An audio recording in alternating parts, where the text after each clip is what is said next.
मध्ये तुम्हा सर्वांचं स्वागत करतो। सध्या आपण आहोत आझाद मैदानामध्ये। विशेष आपण जर मागे संपूर्ण दृश्य पाहिलं तर या ठिकाणी आपल्याला कळून येत असेल धनगर समाजाच्या माध्यमातून आज या ठिकाणी आमरण उपोषण पुकारण्यात आलेलं आहे। स्वतः धनगर समाजाचे नेते या ठिकाणी दीपक बोराडे आपल्याला पाहायला मिळतात आणि संपूर्ण प्रकरण पाहता, संपूर्ण विषय पाहता गेल्या अनेक महिन्यांपासून का होईना वर्षभरापासून एक मागणी त्यांच्या माध्यमातून करण्यात येते। ती मागणी काय तर ती मागणी अशी आहे की धनगर समाजाला, धनगर जमातीला एसटी प्रवर्गातून आरक्षण देण्यात यावं। या संदर्भात त्यांची मुख्यमंत्र्यांसोबत देखील बैठक झाली। मुख्यमंत्र्यांसोबत बैठकीमध्ये म्हणजे फारशी चर्चा जी ती चांगली झाली असं त्यांच्याकडनं समजून आलं, परंतु 16 तारखेला ते येणार होते। आज 16 तारीख ते आलेत। काय मुख्यमंत्र्यांकडून काय अजूनपर्यंत काही संवाद आला, सुसंवाद झाला, अधिकारी आले किंवा काय झालं आतापर्यंत? आज श्रीमंत सुभेदार मल्हारराव होळकर यांची जयंती आहे। आज या मुंबईमध्ये ऐतिहासिकरित्या ती साजरी झाली। मुख्यमंत्री महोदयांसोबत आमची परवाची चर्चा झाली होती। मी सांगितलं की चर्चा चांगली झाली। चर्चा कालच चांगली झाली का तर नाही, चर्चा प्रत्येक वेळेस चांगली होते, चर्चा प्रत्येक वेळेस सकारात्मक होते, पण त्यातून आउटपुट शाश्वत काही निघत नाही। त्या दिवशी सुद्धा मुख्यमंत्री महोदयांनी जी भूमिका मांडली की तुम्ही हे आंदोलन थांबवावं, आम्ही एजी सोबत बैठक लावतो, याचे काय जे लीगल पॉइंट्स आहेत ते पाहतो। दोन गोष्टी आहेत। हा लढा काही आज दीपक बोराडे लढतोय का तर नाही, हा कित्येक दशकांपासून सातत्यानं लढला जाणारा लढा आहे। जुने आंदोलन, जुन्या गोष्टी सोडून देऊ। आत्ताच्या काळातल्या जर पाहिल्या तर पंढरपूर इथं 16 दिवस आम्ही आमरण उपोषण केलं होतं। आम्ही 6 बांधव होतो। त्यावेळेस एकनाथ शिंदे साहेबांनी रिटर्नमध्ये आम्हाला दिलं होतं लेखी की तुमच्या मागण्या वेगवेगळ्या मान्य करत 15 दिवसात GR काढतो। मी स्वतः उपोषणकर्ता असल्यामुळं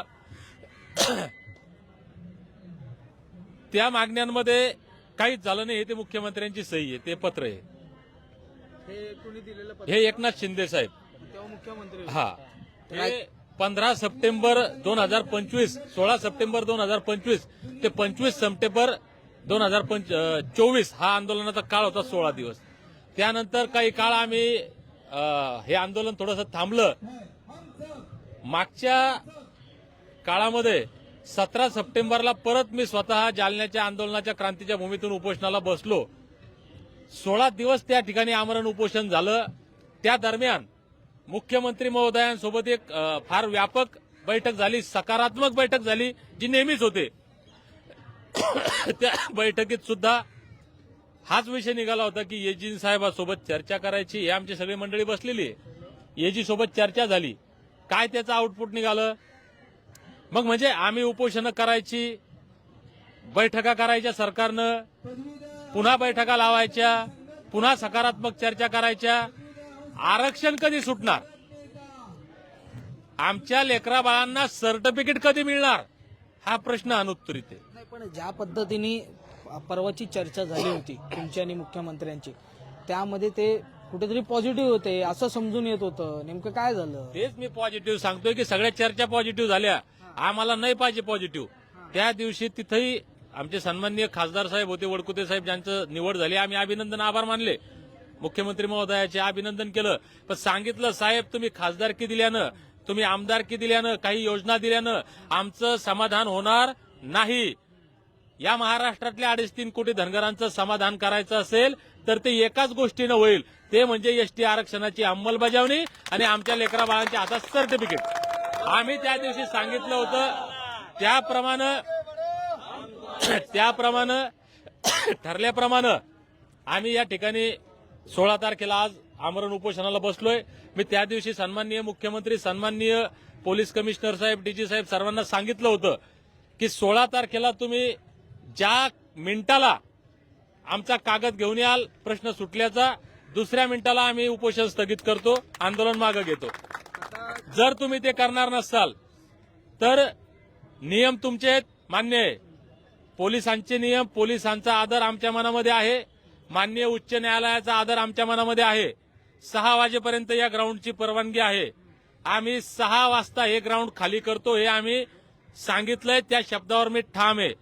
5 वाजता मला त्यांनी परवानगी द्यावी की 17 तारखेला तुम्हाला आंदोलन करायची परवानगी मिळाली, 6 वाजता आम्ही ग्राउंड खाली करतो. आणि जर परवानगी दिली नाही तर एकतर आम्हाला तुम्ही तुमच्या बळाचा वापर करून, लाठीचार्ज करून, गोळ्या घालून ठार करा, नाहीतर उचलून न्या. हे झालं आंदोलनाची भूमिका.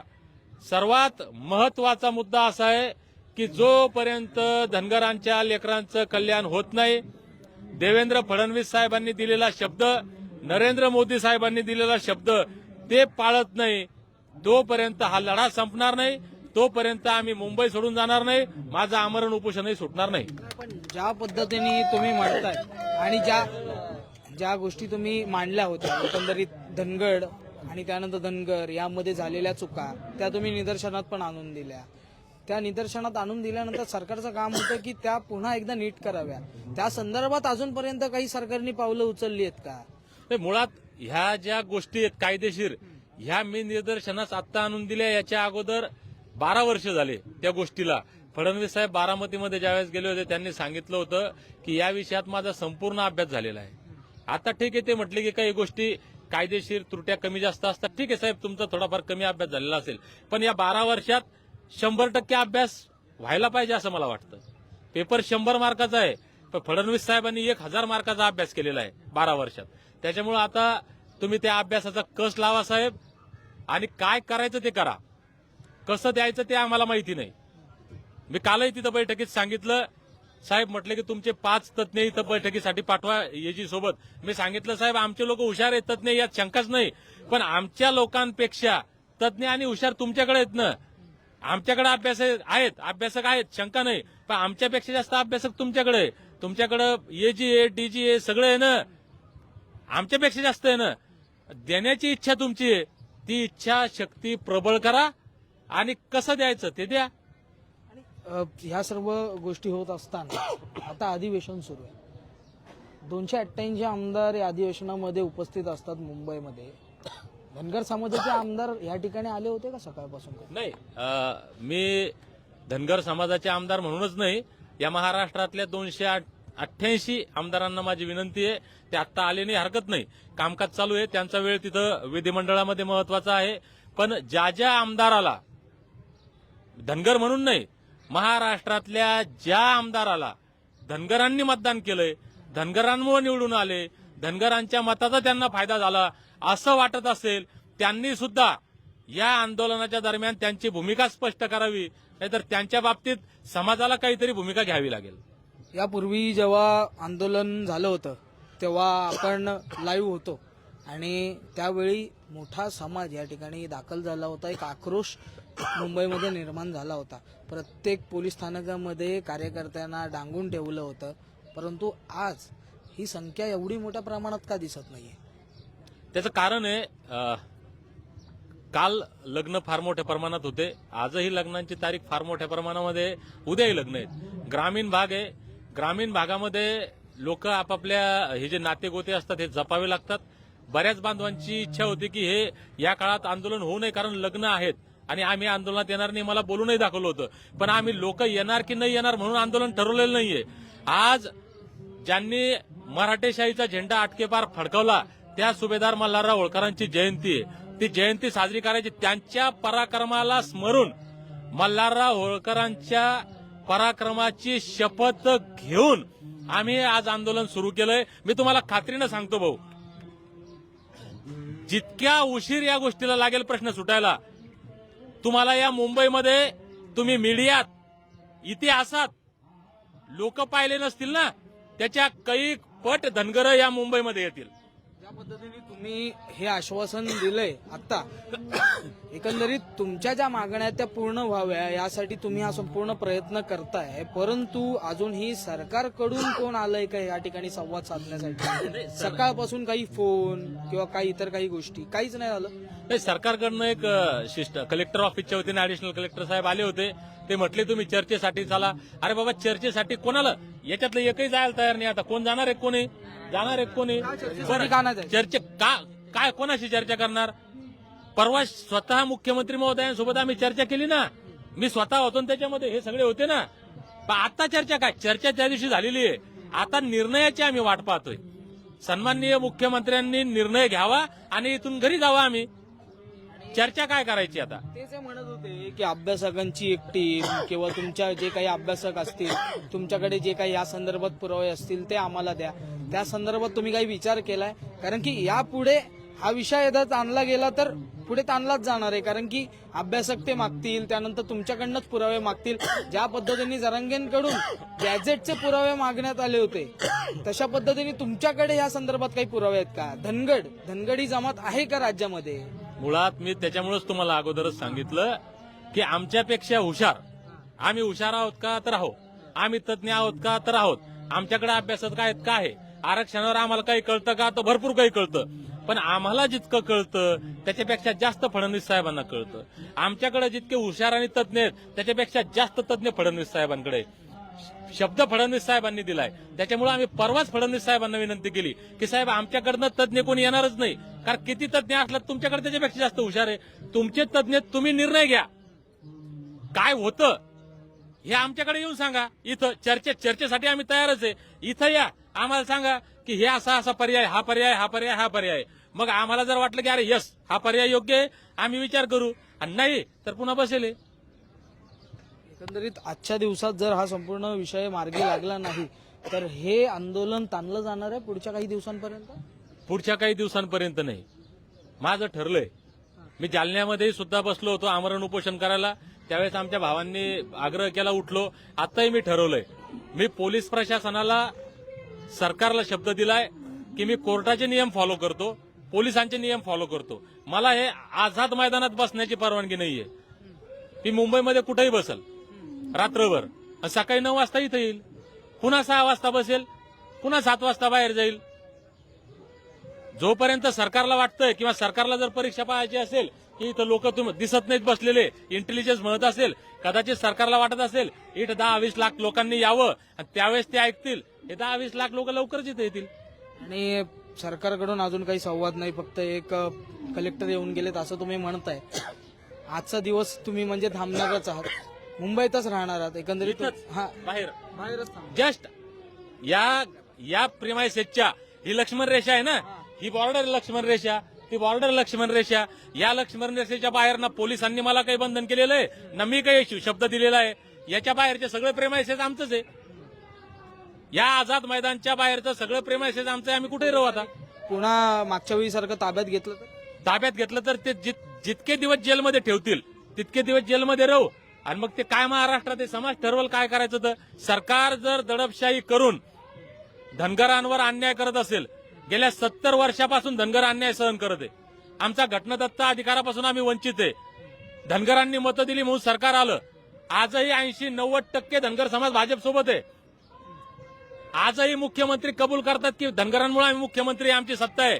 जर धनगरांमुळे सत्तेत आलेलं सरकार जर धनगरांच्या भावना, धनगरांच्या वेदना, धनगरांचं दुःख ऐकून घेण्याऐवजी धनगरांना चिरडण्याचं काम करत असेल, धनगरांच्या स्वाभिमानाला डिवचण्याचं काम करत असेल, कारण मी सांगितलं आम्हाला कुणावर टीका करायची नाही, बरोबरी करायची नाही. याच ठिकाणी एक आंदोलन झालं. आमचा मोठा भाऊ आहे, मराठा भाऊ, आम्ही त्यांचा आदर आहे, सन्मान आहे सगळे. ते यावेळेस इथं परवानगी घेऊन आले होते का? ते 6 वाजता इथून उठून गेले का? हे अख्ख्या महाराष्ट्रानं पाहिलेलं आहे. मग आम्ही सांगतो कायद्याचं पालन करतो, आम्ही 6 वाजता इथून बाहेर जातो. आणि इथून बाहेर जर हे पोलीस किंवा सरकार दबाव आणण्याचा प्रयत्न करत असेल, याचा हिशोब महाराष्ट्रातले 2.5-3 कोटी केल्याशिवाय राहणार नाही.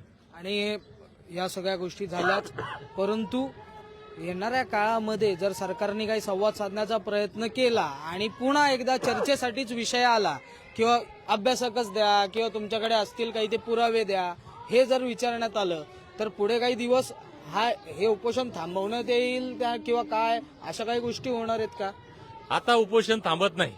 आता इथून माघार नाही. आर्या पार. एक मराठीत म्हणे, बाप दाखव नाही तर श्राद्ध घाल. मागच्या टायमाला तुम्ही आलेलात, आक्रमक झाला होता.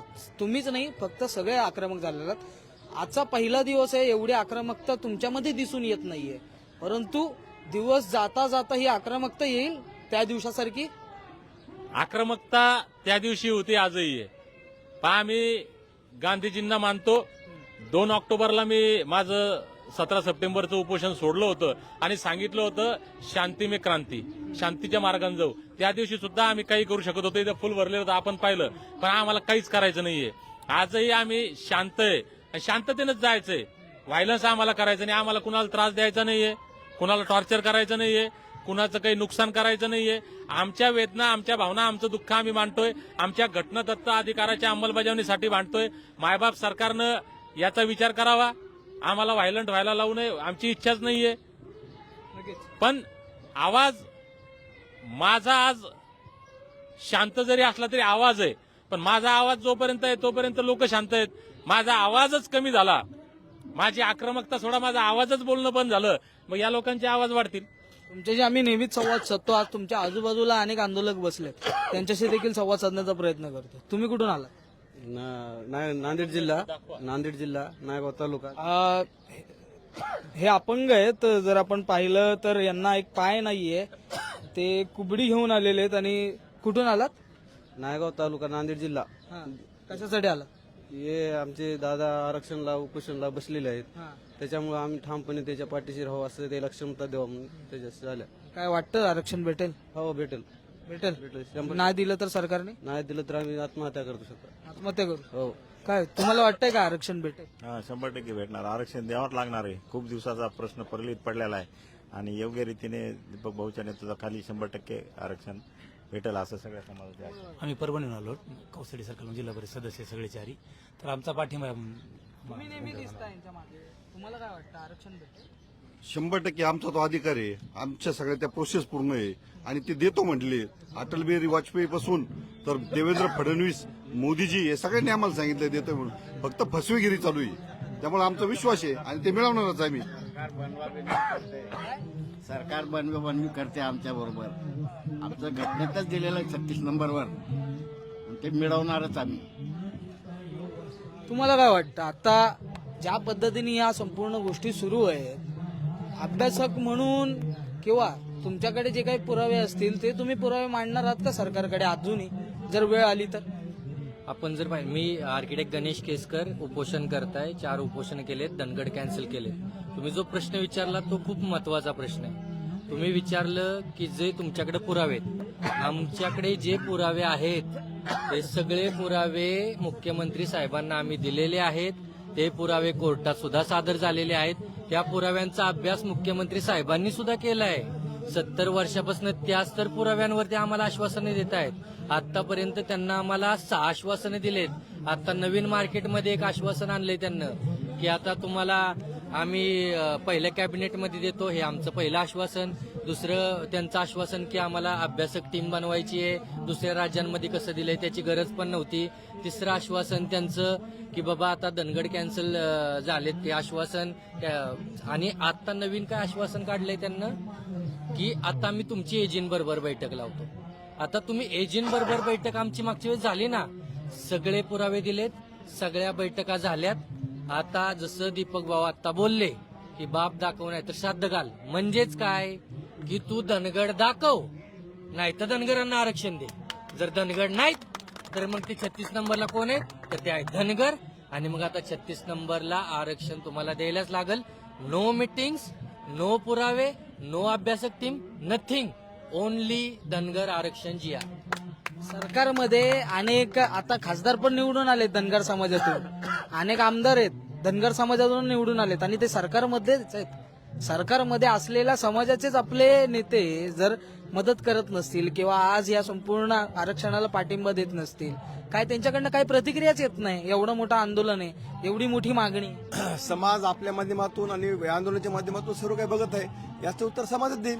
माझ्यापेक्षा चांगलं उत्तर देतील समाज बांधव, धनगर समाज बांधव उत्तर द्यायला फार सक्षम आहेत. त्यामुळे मी याचं काही बोलणार नाही. एवढंच सांगेल की महामानव डॉक्टर बाबासाहेब आंबेडकरांनी आम्हाला घटनेत आरक्षण दिलेलं आहे, त्याची फक्त अंमलबजावणी पाहिजे. देशाचं राज्याचं सरकार आम्ही दिलेल्या मतावरच आहे. या राज्यामध्ये आणि या देशामध्ये 2014 पूर्वी काँग्रेसचं सरकार होतं, पण 14 नंतर ज्यावेळेस बारामतीला माननीय मुख्यमंत्री मोदी यांनी शब्द दिला की तुम्हाला धनगर समाजाला पहिल्या कॅबिनेटमध्ये आरक्षण देतो, त्यानंतरच या राज्यामध्ये सत्तांतर झालं आणि देशातलं सरकार आणि राज्यातलं सरकार या धनगरांच्या मतं आलेलं आहे. हे विसरता कुणीही कामा नये. आणि म्हणून हे माननीय मुख्यमंत्री मोदी सुद्धा कबूल करतात की या धनगर समाजाने बहुसंख्य मतदान आम्हाला केलं 80 ते 90% धनगर समाज आज भाजपसोबत आहे. 11 वर्षापासून आम्ही भारतीय जनता पार्टीच्या पाठीमागे सक्षमपणे उभे आहोत. आता आम्हाला आश्वासन नकोय, ठोस भूमिका हवी आणि धनगर समाजाच्या आरक्षणाचं सर्टिफिकेट हवंय, एवढंच या प्रसंगी सांगतो. अन्यथा हा धनगर समाज आपल्याला कदापि माफ केल्याशिवाय राहणार नाही.